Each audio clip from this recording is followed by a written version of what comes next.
netizen itu suka teriak main titipan tuh ketika ada pemain yang main di timnas tapi nggak perform dan berkali-kali dia nggak perform. Tapi ada. Tapi ada. Oh, jadi disalahkannya adalah titipan. Akhirnya kayak ini titipan kali ini. Lu kan suka ngomongin Iya. Liga Kangkung, lumpur. Ya, katanya lu menghina liga kita. Tapi dia menghina. Katanya. Tapi kalau Iya. misalnya nih, gue mengaitkan dengan ini. Ini kan komposisinya paling banyak dari Liga 1 Liga 1, nih. iya. Juara nih. Iya. Lu mau diserang lagi dong. Itu bisa juara, berprestasi, nggak Iya. penurunan karir. Itu gimana lu? Nah, jadi kita akan melihat Marceng, Marcelo Ferdinand akan berduet dengan Main bareng ya. main bareng dengan Beckham Putra. Tapi saat ini kita butuh sesuatu yang mengangkat moral tim. Yaitu gelar itu.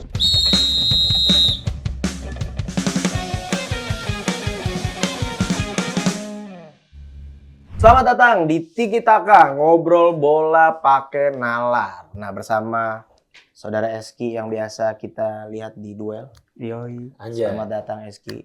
Selamat Dan datang. bersama musuh bobotoh Aro El Jangan Pundut. kayak gitu. Oh, jangan. Udah Jangan. berteman, Udah berteman. Memang harus kayak gitu kalau kita ngobrol biar bola. makin erat ya, biar makin Pakai erat. nalar itu dikritik nggak usah marah. Iya, Nah, ya benar. udah, namanya berpendapat bebas ya kan. Betul. Saya ngangguk-ngangguk aja dulu.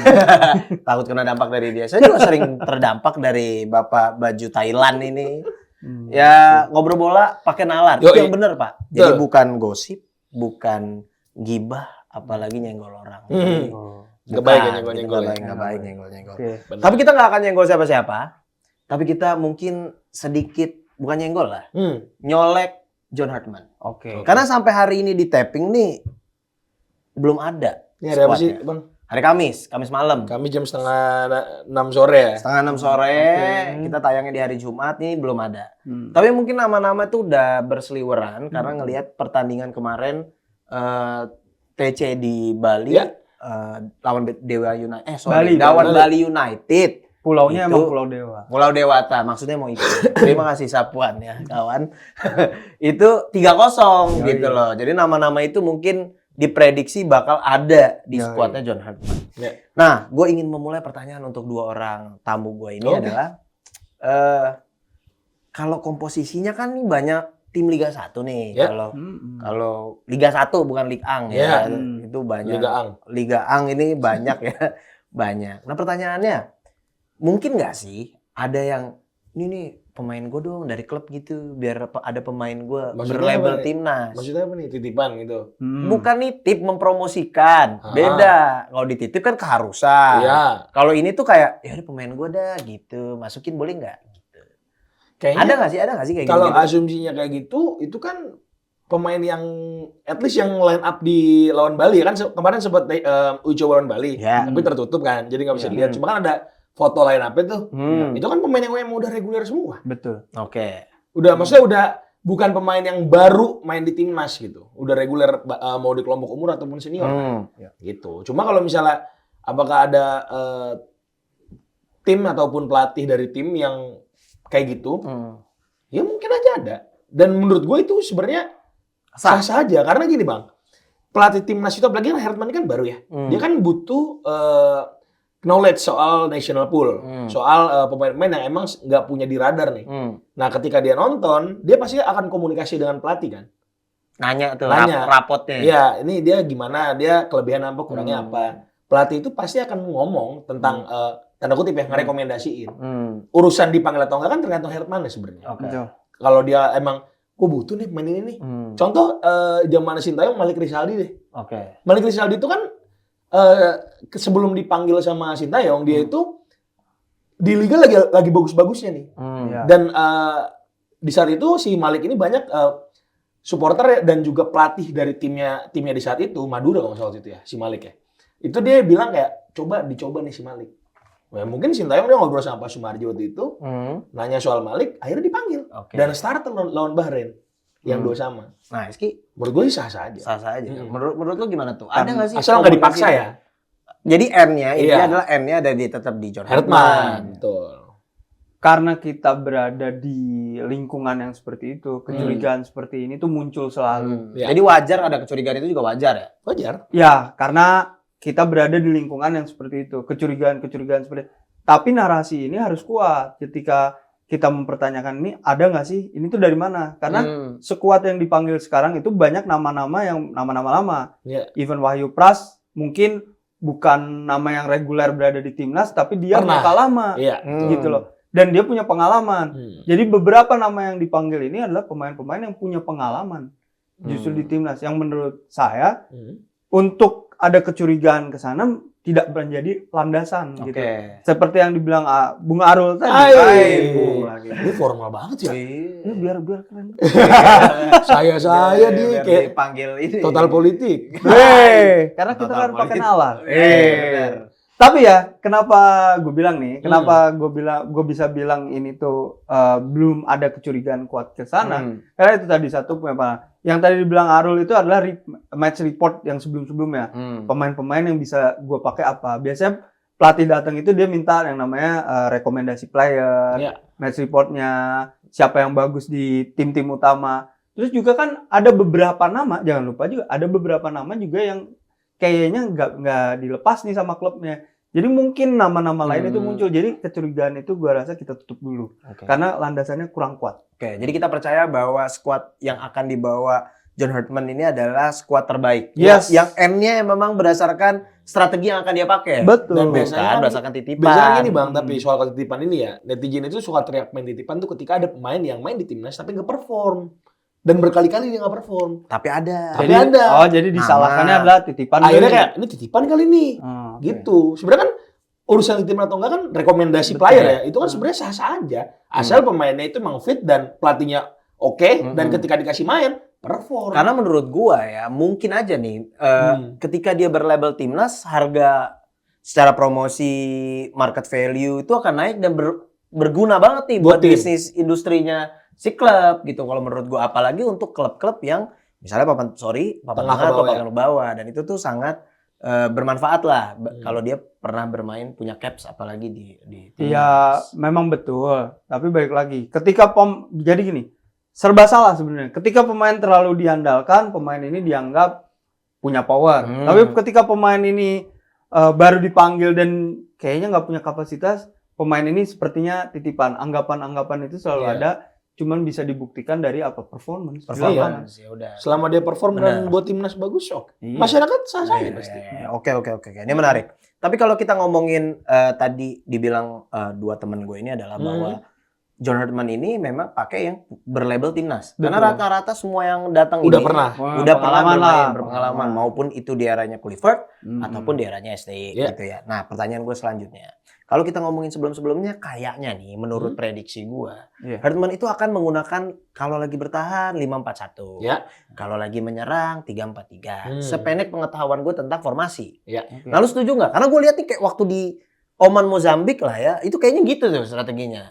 Nah, teman-teman gue berdua nih yang mungkin lebih paham tentang itu, kira-kira bakal seperti itu nggak sih? Sebenarnya kalau berkaca di 4 pertandingan bahkan ya, dari awal FIFA Series sampai kemarin, Bulgaria, Oman, Mozambik, itu Hartman selalu menggunakan 4-4-2 tanpa bola. 4-4-2 tanpa bola. Kenapa gue sangat suka dengan approaching-nya si Hartman ini? Karena dia modern banget, Bang. Hampir semua tim di dunia yang top itu selalu nge-press pakai 2 striker. Selalu, gak mesti 2 striker, 2 pemain depan.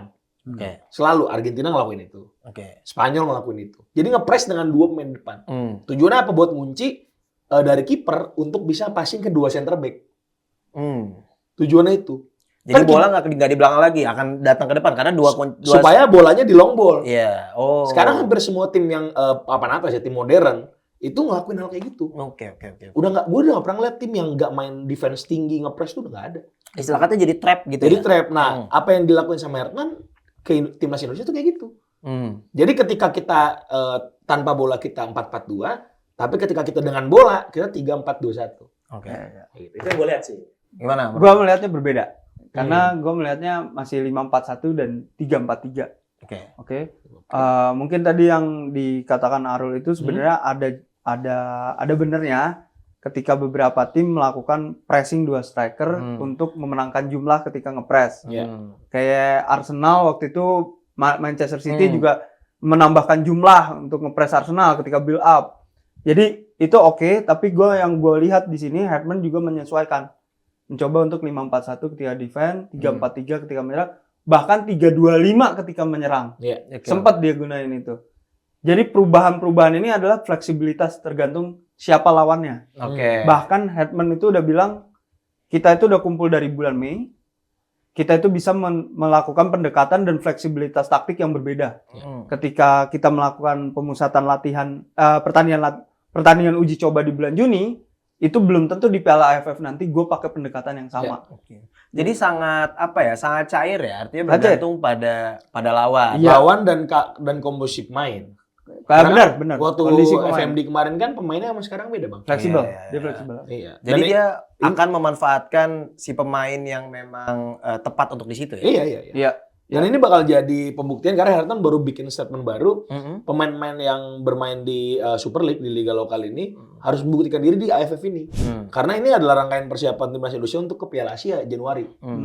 Itu yang sebenarnya target besarnya dia Iya, di situ. betul. Target besar kita jangan sampai lupa Piala Asia tentunya. Nah, Sebenarnya nggak ada Thailand. Sebenarnya nggak ada di brief tapi langsung terbesit Iya. di kepala gue. Apa tuh? Buat Arul, khusus buat Arul. Apa tuh?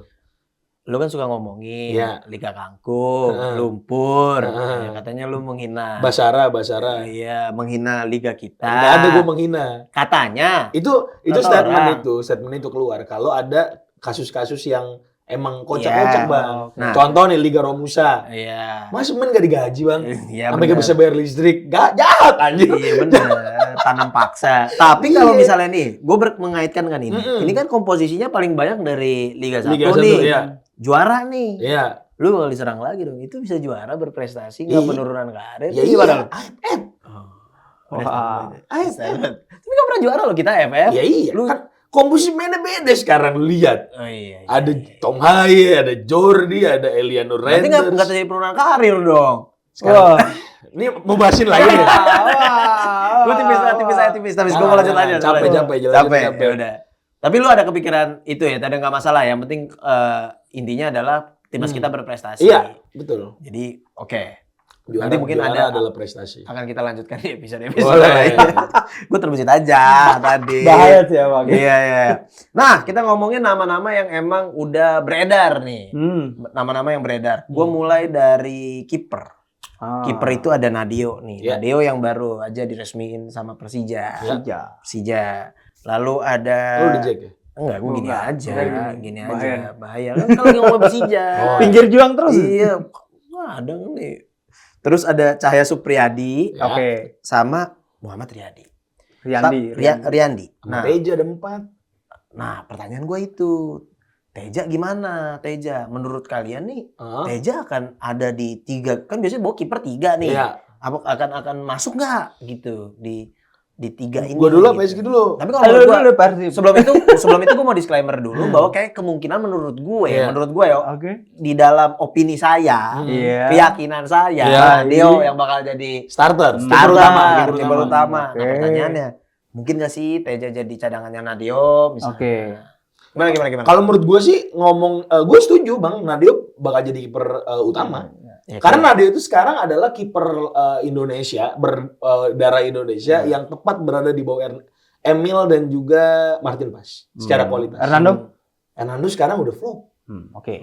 Yang gue tonton di Persebaya terutama ya. Jadi Cahya. ada reportnya di Persebaya kurang lah. Buktinya ya, gitu. Tavares datengin kiper baru. Ya. Berarti kan dia masih ada something yang dilihat gue butuh kompetitor buat Hernando nih.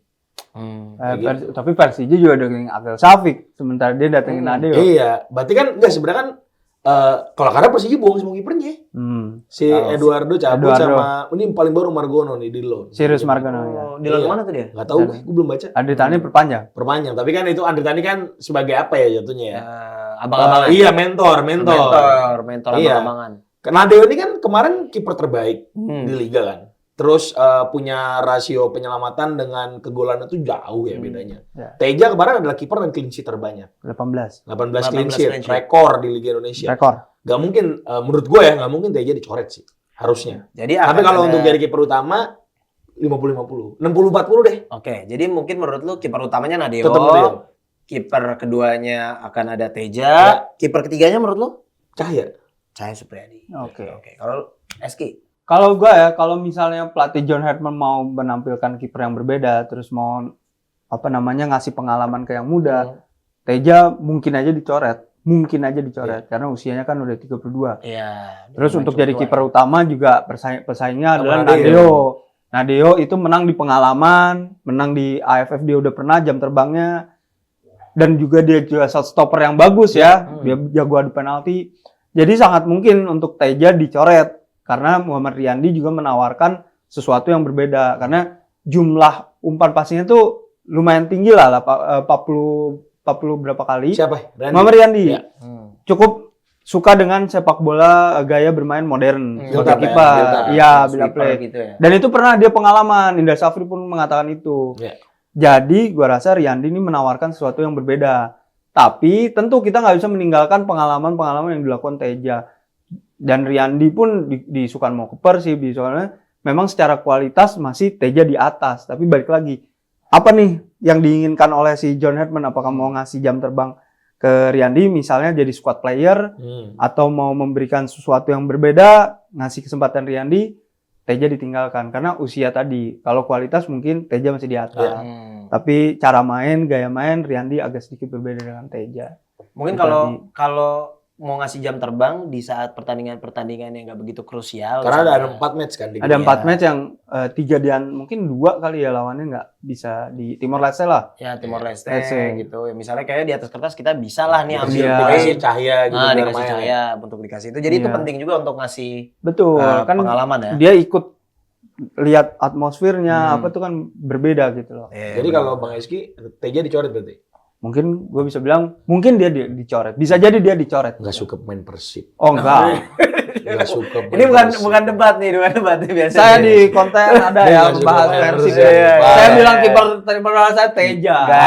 Guys. Gini guys, kalau misalnya kita itu mengkritik atau bilang nggak masuk, bukan berarti nggak suka, Iya, Pak. gua paham. Passing suksesnya 86% Iya. Riyandi. Tapi kan ada alasan. Iya. Umurnya Iya. udah mungkin bisa lah dikasih ke adik-adiknya Iya. gitu loh, biar cobain. Teja duduk udah di 32 ya ternyata. Teja 32. Iya, Dan secara lumayan. kualitas memang dia 18 clean sheet rekor. Mungkin bisa nanti di event-event yang lain, pertandingan Santai atau Bang Eski, apa. jangan panik. Enggak panik gua.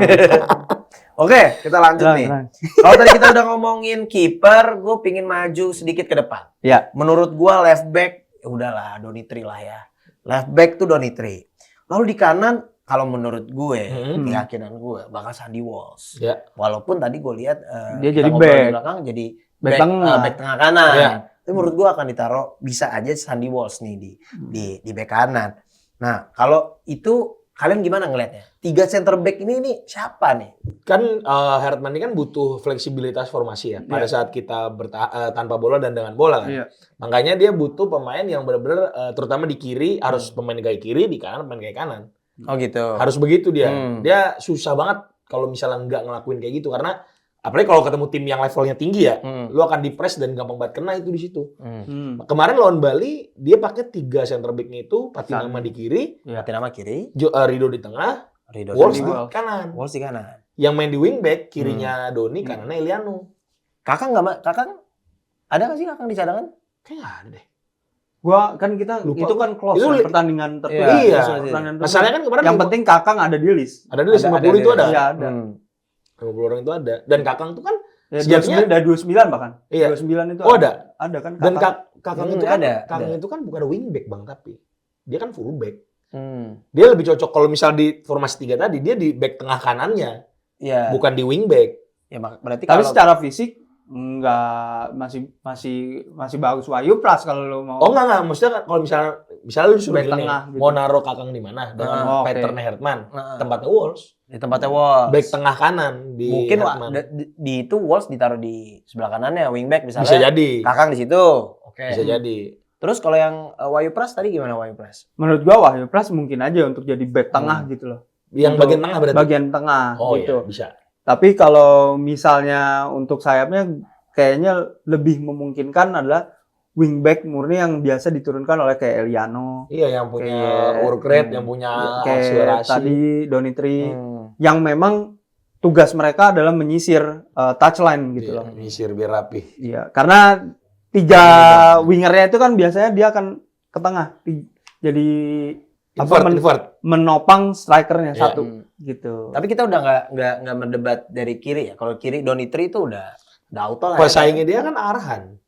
Karena ada di nama emang. Ada di list. Oh, ada di list. 50 itu ada. Oh gitu. Iya, cuma Yance Sayuri juga ada. Oh iya Yance Yance. juga ini ya. Iya, tapi cedera ya? Apa cedera? Kalau nggak salah dicoret deh. Sayuri ya Sama cedera ya? Kayak Zilstra juga katanya dicoret. Cedera. Victory juga. Kalau yang Vickery, gue lihat salah satu pemain yang dia sukai nama Hertman sih Doni sih kalau gue lihat. Iya, Salah satunya. Donitri ya. Gue kemarin waktu pertama kali Hertman debut kan Doni kan masuk di list tuh. Iya. Di bayangan gue paling dia cuma TC doang nggak main. Main sampai 4 match. Ya karena Iya. Doni menunjukkan kualitas. Iya, ya. dia bisa Sesimpel ngasih itu. sesuatu yang lebih soalnya kalau yang gue lihat ya. Iya. Jadi emang ya kita Dan pemain ini besar lah ya, versatile Doni ya. loh, bisa di berbagai Iya, posisi. itu satu tuh. Hertman itu butuh pemain yang bisa multi posisi. Iya. Dia- Kayak waktu di timnas senior sebelumnya itu pertandingan apa ya lawan Oman apa Mozambik kan ketika Verdong ditaruh di DM yang dikasih kesempatan di situ kan Donitri. Jadi ya gue setuju sih bahwa Donitri yang akan ditaruh di situ. Oke, gue mau lanjut ke depannya lagi. Iya. Oke. Nah, ke depannya lagi itu menurut gue yang bakal jadi di tengah itu bakal Ivar Jenner, Iya. terus Tom Hai. Nah, yang jadi playmaker di depannya nih, kan kita ngomongin 3 nih berarti Iya. nih kemungkinan nih. Kalau lu mungkin tadi ada 4-4-2 ya? Enggak, tanpa bola 4-4-2, pas dengan bola 3-4-3. 3 ya benar Iya. ya berarti tengahnya. Nah, mungkin di depannya Marceng. Oke. Oke. Nah, yang mungkin nggak dengan komposisi itu Marceng jadi playmaker, mungkin di sisi kiri atau di kanannya akan Beckham Putra. Jadi kita akan melihat Marceng, Marcelo Ferdinand akan berduet dengan Main bareng ya. main bareng dengan Beckham Putra. Sebenarnya di uji lawan balik kemarin kayak gitu. Kayak gitu. Barcelona sama Beckham main bareng. Posisinya Marceng di Di belakang striker dua-duanya. belakang striker. Kan ini kan 3 di depan nih. Striker 1 depan, 2-nya nih. Beckham sama Oh, Marcelino. oke. Nah, Kayak 3 gitu. tengahnya itu siapa? Kok 3 tengah? Ya kan 3 nih depan. 3 Depannya Raven. Oh, Raven. James iya, Raven. James Raven. Raven bukan Ragnar ya? Bukan. Bukan. Oke.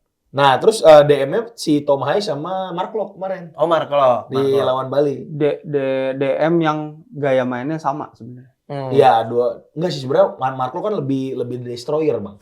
Mark Locke Ya, Tom Hai itu kan yang lebih bagi bola tuh. Bagi supply. Iya. menyuplai, dictate to tempo. Iya, kemungkinan sih sama Jenner ya kalau misalnya Sebenarnya Mark Locke pun kayaknya beberapa tahun yang lalu dia juga memegang peran yang sama dengan Iya, Tom Hai. betul karena kan dia sejatinya menggelandang karakternya lebih nyerang kan dulu ya Iya. waktu awal datang ke sini. Cuma kan semakin tergerus usia dia lebih ke belakang dan jadi breaker fungsinya Kayaknya sekarang. emang role sebagai gelandang tuh banyak banget. Jadi memahaminya tuh memang harus Ngeri. sedetail itu. Ngeri memang. Betul, setuju. Kambuaya gimana Kambuaya nih? Kamboya kalau Kamboya dikasih main, Kamboya main di posisi depan. Salah satu pemain yang Depan. gua suka si Kambuaya ini, dia tuh bisa main di depan, bisa main di belakang.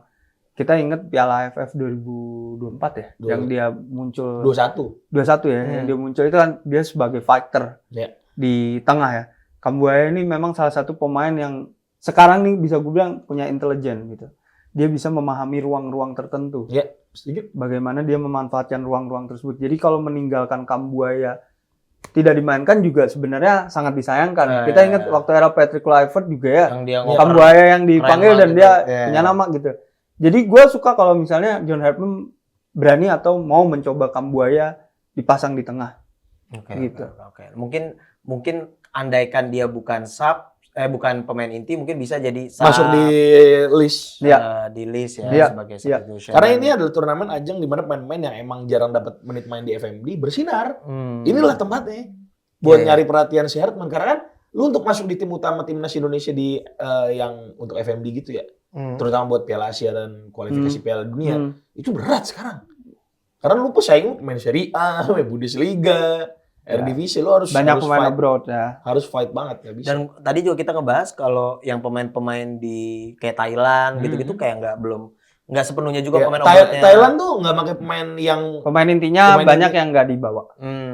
dia mainin pemain-pemain muda dan juga pemain-pemain yang emang udah yang di senior eranya Teraton gitu-gitu jarang main. Terasil Dangda gitu Ah, nggak nggak ada, ada, udah nggak ada ada. jauh. Dan salah satunya mungkin juga klub-klub mereka juga belum tentu mau melepasnya Iya, gitu. karena ini udah dekat musim memulai. Iya, kan? jadi emang ini kita harus apresiasi juga AFF akhirnya main di bulan ini. Ya nggak Desember ya. Ya karena mereka ingin adanya kualitas gitu loh pemain-pemain yang dipanggil. Tapi balik lagi Thailand juga memandang Piala AFF berbeda saat ini. Iya. Gitu loh. Udah beberapa tahun belakangan Thailand memandang AFF itu berbeda. Mereka selalu menggunakan pemain-pemain yang memang dikasih jam terbang. Dan Indonesia mungkin harus berani mencoba seperti itu. Tapi saat ini kita butuh sesuatu yang mengangkat moral tim. Yaitu gelar itu sendiri. Validasi. Iya, karena kita udah melakukan banyak hal untuk sesuatu yang instan. Kita nggak cukup cuman lolos di sampai ronde 4. Ya round 4 nggak cukup. Kita pengen tahu diaspora berhasil melakukan apa untuk timnas ini.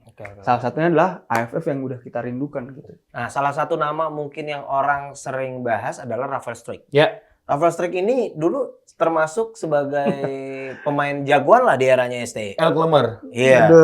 Ada beberapa kali gol dia yang cakep memang kan.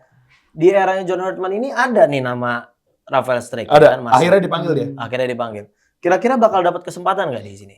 Nah, ini balik lagi Bang, tergantung apa yang dia bisa berikan kepada Hartman di sesi TC ini. Karena kan dari 50 untuk bisa dikecilin menjadi 26 hampir setengahnya. Di Dewa gimana dia rapatnya? Gak main, jarang main. Dia lebih reguler shooting content ya. Siapa? Alex Martin ya yang dipasang ke sana Alex Martin. Bikin konten. Tapi lebih kayak gini sih. Oke lah, jawaban tadi aman lah. Kalau gue bisa bilang enggak.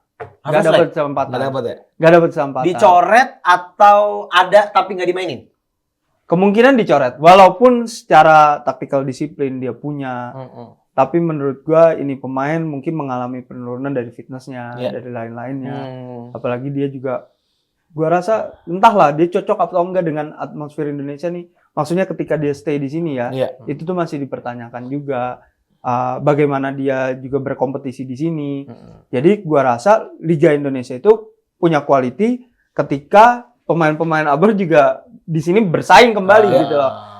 Dengan pemain-pemain yang memang ada nama Jens Raven tadi atau nama-nama siapa? Runtuh Boy. Iya, si Runtuh Kahu. Runtuh Boy futsal. Runtuh Kahu Excel. Runtuh Boy futsal Bang Eski. Sorry. Runtuh Kahu. Tapi lo perlu ingat Bang, Struijk yang kita pernah lihat hebat itu adalah Struijk yang menjadi cadangan di ADO Den Haag, bukan cadangan di Dewa United. Ya berarti artinya si Rafael Struijk ini masih ada kualitinya gitu. Iya. Perlu kembali menemukan kepercayaan diri dulu untuk bisa berseragam timnas yang prima lagi gitu ya performanya ya. Nah, gue mau lanjut ke barisan depan lagi. Ragnar. Tapi gini, gue tadi kayak mau nanya, kenapa Struijk masih bisa dipanggil gitu? Apakah stok pemain depan kita emang nggak ada? Sedang dipertanyakan gitu. Emang nggak ada. Di kiri berarti ya. Struijk itu bisa winger kiri. Bisa depan dia juga depan. Coba gimana Rul? Kalau menurut gua sih di kiri sebenarnya ada. Mungkin karena Olli Remeni dan Maurizio Zylstra. Ya itu kan dicoret ya. Olli Remeni mah nggak ada emang. Iya. Nah itu mungkin emang keterbatasan kan. Emang keterbatasan. Liga Indonesia main depan mau winger nggak sih main depan lah. Rata-rata asing kan. Emang keterbatasan juga berarti adanya Struijk itu. Ya kalau di kiri mungkin masih bisa ada Beckham misalnya bisa ditaruh di kiri. Iya. Terus masih bisa Ragnar juga sebenarnya masih bisa di kiri kalau kita depannya bisa pakai pemain sebenarnya Egy di kanan. Ya di kiri. Ini khusus kanan. Kanan Egy mungkin. Jadi ya Rafael Struijk juga sulit kalaupun ada tapi sulit untuk dapat posisi gitu ya. Karena dulu dia dapat kan selalu kita ngobrolin ini ya Bang ya. Bermain di luar itu prestis besar. Meskipun lu minutes play lu kurang tapi tetap kualitas lu lebih sedikit lah, slightly lebih better lah dibanding yang di sini. Ibaratnya habis latihan nongkrong bareng lah gitu sama yang jago-jago. Dan itu terbukti kan dulu Struijk di ADO Den Haag main-main di sini ketika main sama timnas bolehin, main timnas bagus. Iya kan? Tapi sekarang lu main di Liga Indonesia juga pesaing lu sama Liga Indonesia dan mereka main reguler, lu enggak. Jadi agak turun. Iya. Kayak tadi Eski bilang match fitness-nya juga. Karena Ezra Walian itu membuktikan ketika main di Liga Indonesia dia membuktikan kan dia punya kapasitas. Iya, betul. Oke, gue masuk ke Ragnar. Kalau Ragnar gimana kalau Ragnar? Kalau menurut gue dia pasti akan line up. Iyalah. Masuk jadi starter tapi ya tempatnya akan bisa di mana-mana. Misalnya Hartman pakai Raven di depan, dia bisa ke kiri. Bahkan juga dia bisa di kanan kalau Beckham Putra di kirinya. Atau misalnya nggak pakai nomor 9 kayak Raven gitu, walaupun biasanya John Hartman pakai, Ragnar juga ditaruh di depan. Kan ada. Jadi dia tuh sangat versatile kali ya. Iya. Siapa si Ragnarnya? Iya, bisa dipakai di mana aja dia. Benar, tapi kalau misalnya yang gue lihat dari Hertman ya, at least dari 4 match, dia tuh pasti pakai pemain depan yang beneran pemain depan. Oke. Yang striker 9. Ya karena gue bilang tadi 3-4-2-1. Kadang Iya. dia menyusup gini. Betul. 3-4-2-1. Apa mungkin akan ada nama Michel Baker di situ? Mungkin aja, bisa jadi. Baker atau Raven atau Sananta. Nah itu tadi Becker itu mungkin aja dipanggil.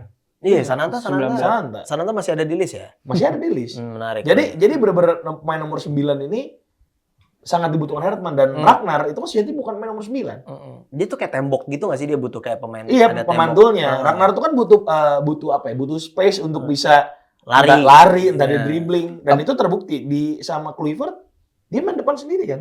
Lawan Arab inget gak? Iya. Kayak gimana dia? Gue melihat memang Ragnar ini bukan striker sejati ya. Iya. Maksud gue dia memang tipikalnya winger. Gue inget banget si Raleigh ketika ditanya, gue agak jauh.